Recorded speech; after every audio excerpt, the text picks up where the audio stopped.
Bonsoir à tous et bienvenue. Il y a quelques temps, j'avais réalisé une vidéo sur l'organisation, ou plutôt la désorganisation du Paris Saint-Germain, et j'avais prévu de faire une deuxième version. Or, avec l'élimination face au Real Madrid, il y a une certaine accélération de ce qui devait se passer cet été, et d'ailleurs Nasser Al-Khelaifi a été convoqué en urgence à Doha. Avant d'aller dans les détails de cette vidéo, je tiens à dire qu'il y a énormément d'employés, de familles, qui sont heureux de ce qui s'est passé hier. Des gens qui adorent le PSG, qui sont supporters du Paris Saint-Germain, qui travaillent pour ce club-là, et qui disent « Je suis dégoûté que mon club ait perdu, mais il y a une justice quelque part, à cause du traitement humain qui est réservé à des employés, à des joueurs ou à des joueuses. » On retrouvait ça à l'époque du Barça Bartomeu, où il y avait des gens qui étaient fans du club, mais qui n'en pouvaient plus, vu que la situation était tellement inique et inhumaine. Aujourd'hui, on a ce même désamour à l'intérieur du club, et cette ambiance très anxiogène qui existe.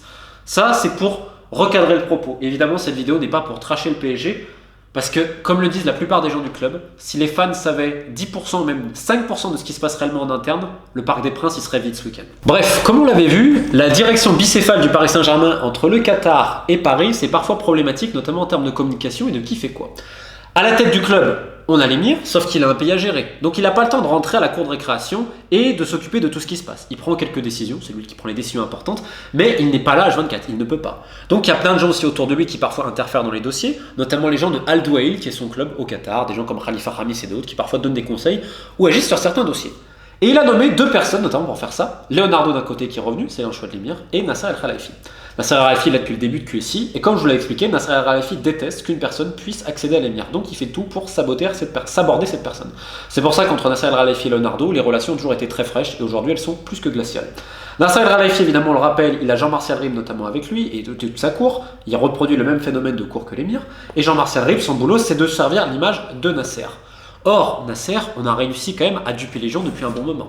C'est-à-dire que là, c'est quelqu'un qui a été pressé comme un citron, 50 000 casquettes comme vous le savez, qui en a marre de la France, qui en a marre de Paris, qui en a marre du football, et qui n'est quasiment jamais là. Or, quand le chat n'est pas là, les souris dansent. Et là, Nasser, il a plein d'autres problèmes qui sont quand même assez embêtants pour le Qatar, c'est au niveau juridique. Parce que là, Nasser n'est pas simplement au PSG, il est également à l'ECA, il est également à l'UEFA, bref, il a plein d'autres fonctions. Sauf que s'il est condamné, il peut perdre tous ces mandats-là. Or, il y a actuellement un procès que vous avez vu en Suisse, en appel, où le parquet a réclamé 28 mois d'emprisonnement contre Nasser El-Khelaifi. Mais quand vous lisez un peu le réquisitoire, eh ben vous vous rendez compte davantage du fonctionnement Nasser, avec tout cet entourage qui à un moment donné le mènera à sa perte. Donc pour rappel, l'affaire suisse est notamment sur l'attribution de droits TV, à Bein, etc. et en échange d'une villa. C'est un procès avec Jérôme Valk qui avait au début la FIFA qui était dedans puis qui s'est retiré suite à un accord avec le Qatar. Bref, on va citer un peu parce que comme je parle souvent de l'entourage de Nasser qui est très néfaste, et vous vous rendez peut-être pas compte à quel point, et ce sont souvent les gens qui ont travaillé avec Nasser qui l'ont trahi ou qui l'ont attaqué ensuite en justice, et ça s'est soldé avec des gros chèques. Hicham Karmouzi, s'il m'écoute, je pense qu'il pourra confirmer. Bref, là, ce qui est très intéressant dans l'article, c'est que tu te rends compte qu'un compte de messagerie a été spécialement créé pour envoyer les documents à la justice. C'est-à-dire que la justice suisse a reçu d'une adresse mail, d'un Gmail, tous les documents. C'est-à-dire que c'est quelqu'un qui est proche. C'est-à-dire que Nasser s'est fait trahir par quelqu'un de proche. Alors vous allez me dire, dans l'histoire, c'est ça, hein, ceux qui trahissent en politique, etc., c'est toujours les gens très proches. Mais là, c'est pas la première fois que ça lui arrive. Et là où ça devient très très très intéressant, selon la procureure fédérale, vient alors la légende racontée pendant 2 années d'instruction, répétée pendant les débats de première instance et devant notre cour, dans le but de supprimer tout lien entre Al-Khelaifi et cette fameuse villa. Les extraits projetés ne sont qu'une infime partie, a-t-elle précisé. Tout cela donne réellement le tournis, mais il est impossible de complètement changer de passé et inévitable de faire des petites erreurs, les échanges le prouvent. Il y a des lacunes dans cette légende, et là écoutez bien, les documents produits par Al-Khelaifi ou ses proches étaient faux et nous n'avons jamais reçu les originaux. D'immenses efforts ont été consentis pour faire disparaître tout lien entre Al-Khelaifi et la villa.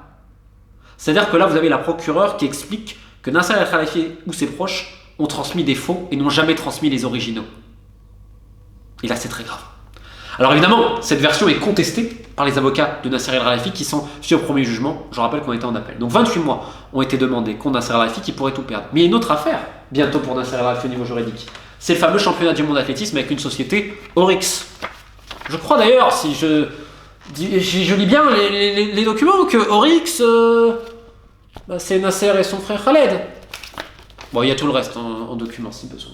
En tout cas, le procès doit bientôt s'ouvrir en France à ce sujet-là. Khaled aussi qui ne met plus un pied en France. Ce serait intéressant de savoir pourquoi le frère aîné de Nasser ne met plus ça. Et pour ceux qui parlaient du coup de sang de M. El-Khelaifi hier, tous ses proches ne sont pas surpris. Il est capable de ces colères-là, d'appeler à 1, 2 heures du matin des collaborateurs, des employés pour leur mettre des coups de pression. Cette ambiance anxiogène qu'il affiche, parce qu'il adore le conflit, évidemment, je ne vais même pas parler de son frère et des relations que son grand frère Khaled El Khelaifi a tenues avec différents domestiques qui ont travaillé chez lui, qui sont partis avec perte et fracas. Je ne parlerai pas non plus de ce que Khaled El Khelaifi a fait à André Mas à l'époque, et même Nasser El Khelaifi. André Mas, c'est un ancien entraîneur de tennis dont autour du temps des années 2000 qui était au Qatar, et comment Khaled a consumé un petit feu André Mas en faisant croire qu'il avait recommencé à boire et en plongeant ce pauvre André Mas dans une dépression terrible qui finalement l'aura éteint. Ce qui se passe au Paris Saint-Germain est tellement grave que dans n'importe quel autre pays, on va dire censé, les affaires elles seraient sorties. Sauf que, il y a une enquête par exemple que Paris Match devait faire, Nasser et son entourage, hop, elle était bloquée. On bloque beaucoup de choses. On bloque beaucoup de choses en France. Autrement, je peux vous dire qu'il y en a qui s'en seraient pas sortis. Autre point, Leonardo, ramené par l'émir. Comment il peut le ramener suite au transfert de Pastore et Sirigu? Pour ceux que ça intéresse, c'est assez intéressant. Donc Leonardo a des relations très fraîches avec Nasser, ça ne va pas non plus avec Jean-Claude Blanc et ça ne va pas non plus avec le coach, Mauricio Pochettino. Ça n'allait déjà pas avec Thomas Tuchel et ça n'allait déjà pas à l'époque avec Carlo Ancelotti. Je vais donner l'anecdote entre Ancelotti et Leonardo pour vous montrer comment travaille Leonardo. Leonardo rencontre en fait, quand Ancelotti entre du PSG, José Mourinho dans un hôtel. Sauf que Ancelotti, on l'informe de ça. Le lendemain, au camp des loges. Donc Léo, t'as rencontré un entraîneur? Hier, j'ai appris. Moi? Pas du tout. Et là, Ancelotti s'énerve, il dit mais je sais que t'as rencontré Mourinho hier. Ah non, c'est pas vrai, c'est pas vrai. Et c'est à partir de là où les deux ont eu des relations très très fraîches. Donc Leonardo, il décide de beaucoup de choses. C'est lui par exemple qui ramène Yohan Cabaye pour les jeunes, qui garde Jean-François Pien. Alors Jean-François Pien, certes, c'est pour aussi une question de diplôme. Cabaye, quel est son rôle exactement, c'est pas trop. Mais là, on va vraiment rester sur des faits. Là, vous voyez, j'ai mis plein de noms, etc. Parce que c'est facile de dépenser quand vous avez quasiment budget limité. On va pas parler des ventes de joueurs, parce qu'on l'a vu. Il y a eu quoi en vente? Il y a eu Bakker, en effet, Rayola, et Loïc Mbesso, depuis 2 ans. Il y a eu quelques prêts, et encore dans le prêt de Rico ou de Sarabia, le PSG doit prendre une partie du salaire. Pas terrible. Dans les transferts, qu'est-ce qu'on a eu? On a eu Icardi, plus de 70 patates. Je rappelle quand même que Icardi, Thomas Tuchel n'en voulait pas à l'époque, mais bon, on le fait quand même. On a eu Rafinha en transfert, parce que vraiment, en fin de mercato, tu tentes un coup bon. On a eu Diallo et Gay, c'est pas des mauvais joueurs, mais plus de 30 millions chacun, ça fait cher. Diallo, c'est vraiment un choix de Leonardo, Gay, c'était un choix de Tuchel. Vous avez Rico qui est prêté puis acheté 6 millions d'euros par le PSG pour ensuite refaire d'autres gardiens. À quoi ça a véritablement servi? Je ne sais pas. Et puis vous avez surtout les dossiers des prolongations de contrat. Alors Draxler, bon, prolongation, non, c'était un peu une mission quand même. Kurzawa, beaucoup voulaient le dégager. Finalement, 4 ans de contrat en plus, augmentation de salaire. Or, quand tu augmentes le salaire de Kurzawa, qu'est-ce qui se passe? Les autres agents, ils disent la même chose. Et là, on arrive sur le dossier Bernat, qui est blessé, qui était un bon joueur, etc.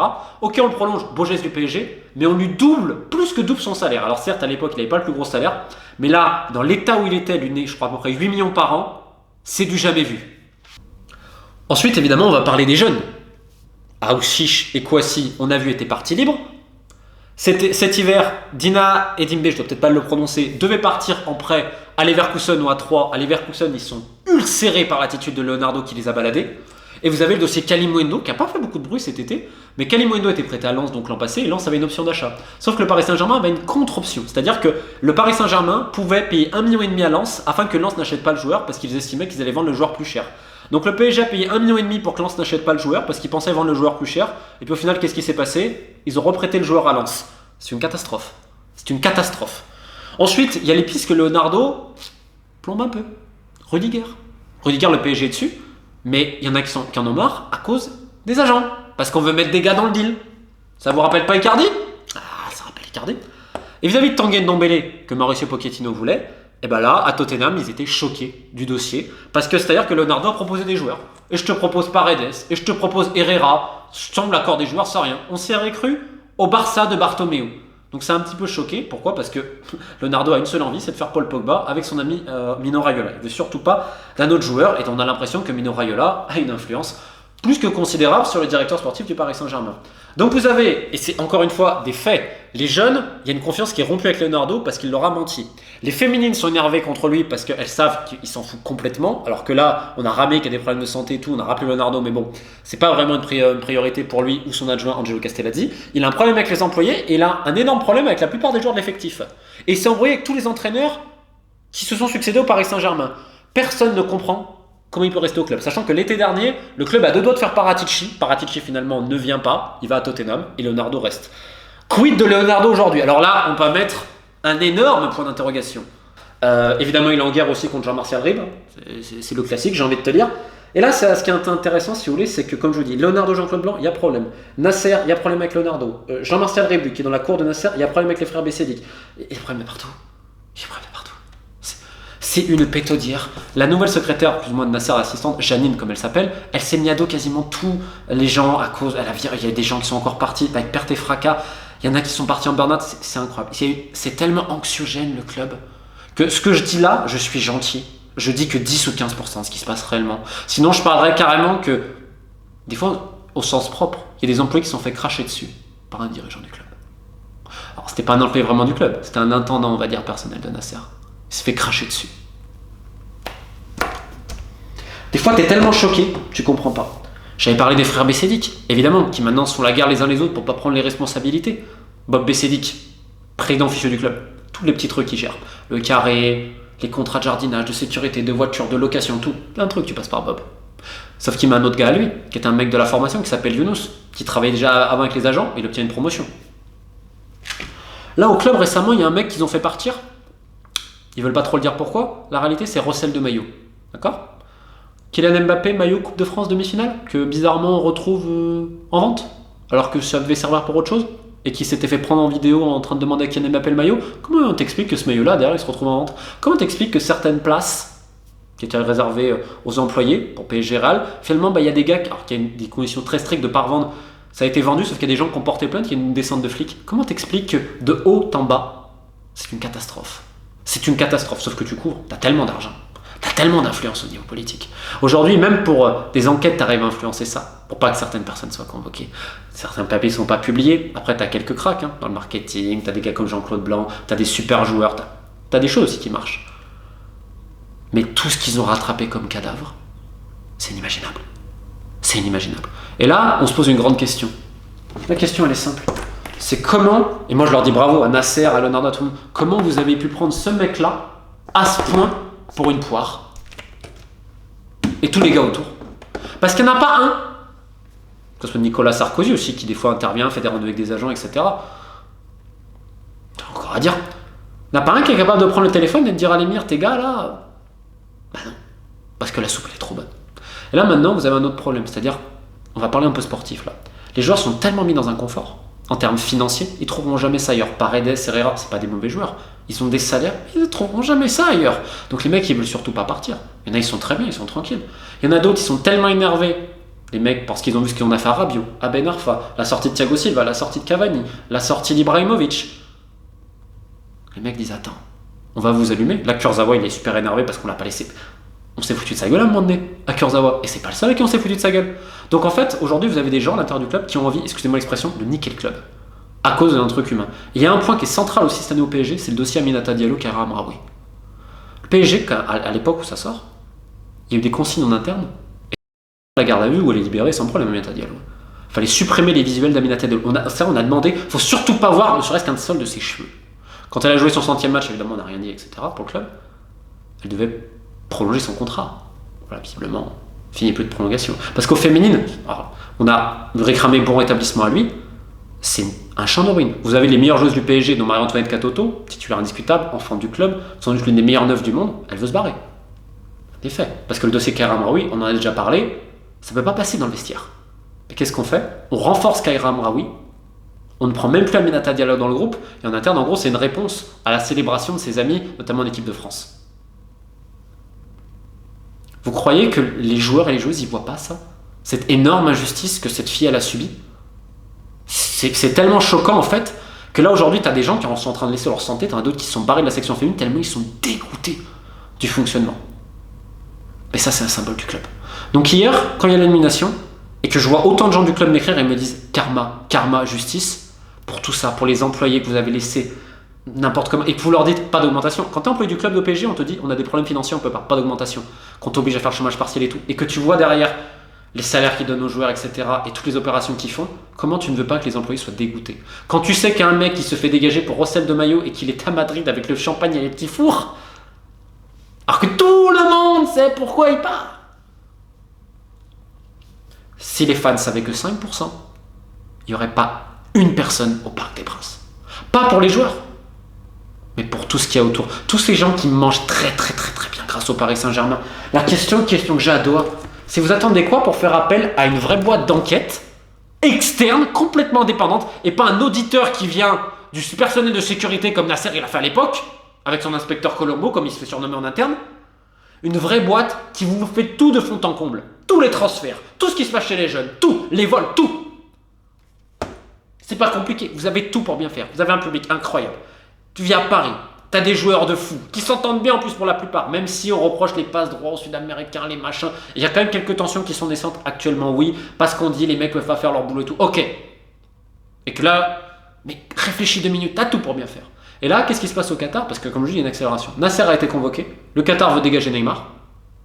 Pareil, il y a 2 ans, ils veulent le dégager, c'est périodique. Il y a le dossier Mbappé, quid aujourd'hui? Encore une fois, il y a une bonne relation avec Nasser, mais avec Leonardo, ça coince depuis très longtemps, etc. Il fait le job. L'an passé, il vous dit, pour trouver un accord, etc., personne ne peut rien reprocher à Kylian Mbappé. À part lui dire merci monsieur, bravo ce que tu as fait pour sur le terrain, tu veux dire. Bref, il y aurait tant d'anecdotes à raconter sur la fourberie, sur le fait que quand un mec t'aide après, des fois, tu vas l'avoir par derrière. On aurait pu citer Logbi Enouda aussi. Logbi Enouda, Franck Enouda de son véritable nom aujourd'hui, il s'appelait comme ça, qui est un agent très important, notamment au Brésil, sur la filière du Shakhtar Donetsk et tout. C'est lui qui a introduit Leonardo à l'époque. Hein. Et il le dit à tout le monde. Leonardo derrière, clac. Alors que c'est lui qui lui a fait la passive. Voilà. Les gens du club, c'est ça. On te fait une passive et derrière, bim, on va profiter de ta gentillesse. Il fait vraiment pas bon d'être serviable dans ce club. C'est pour ça qu'il y a autant d'affaires que vous voyez et tout. Et encore une fois, la presse est très gentille avec le Paris Saint-Germain. Elle est très gentille. Alors certes, il y a eu des paparazzi, on a racheté des photos, parce qu'il y a des photos compromettantes de ci, de là. Bon, ça se passe un peu dans tous les clubs. Mais à l'échelle du PSG, avoir réussi à faire durer autant de temps la supercherie, moi je leur dis bravo. Leonardo, Nasser, Jean-Martial Rieb, les BCD, tout le monde. Bravo, c'est vous les meilleurs. Mais c'est vous les meilleurs. Mais c'est vous. Et vous avez une bonne image. Mais c'est incroyable ce que vous avez fait. Mais bravo. Mais bravo. Par contre, le mec tout en haut là. Et tous les gars qui sont autour de lui, qui sont censés le conseiller. Pas un qui dit un mot. Oh, la soupe elle est bonne. Curieux de savoir comment ça va se finir cette saison quand même. Mais quand je vois l'attitude de tout le monde vis-à-vis des employés, vis-à-vis de ceux qui aiment le club, parfois j'ai même envie de vomir. Bref, faites un véritable audit du club. Mais quelque chose d'externe, professionnel, sans graisser la patte, sans les copains. Et puis vous verrez où est la vérité. Bon courage aux fans du PSG qui méritent vraiment autre chose. Et encore une fois, je tiens à le dire, j'ai absolument rien contre le PSG. Et je pense que tout fan du PSG devrait en avoir après ces gens-là. Pas après ceux qui dénoncent justement, ceux qui se sont servis de vos clubs pendant des années et qui mènent la très grande vie. Pendant que malheureusement pour certains qui ont fait des milliers de kilomètres, qui ont dépensé plein de choses, hier ils pleurent encore. Parce que les éliminations comme ça, elles peuvent arriver une fois ou deux. Là, trop c'est trop. Tu changes les joueurs, tu changes les coachs, tu te dis machin. Parce que c'est vrai qu'on est aussi dans l'idée en interne de dire qu'on a un club lifestyle, on regarde le nombre de followers, enfin on est toujours dans le paraître. Malheureusement, ces gens-là, ils ont oublié que dans le club de football, il y a football. Ils ont aussi oublié que dans le club de football, tu as des relations humaines, tu as des supporters, et tu as arrêté de prendre les gens pour des imbéciles. Un audit, et je pense que l'année prochaine, vous aurez un club magnifique. À bientôt, et je vous souhaite une bonne journée.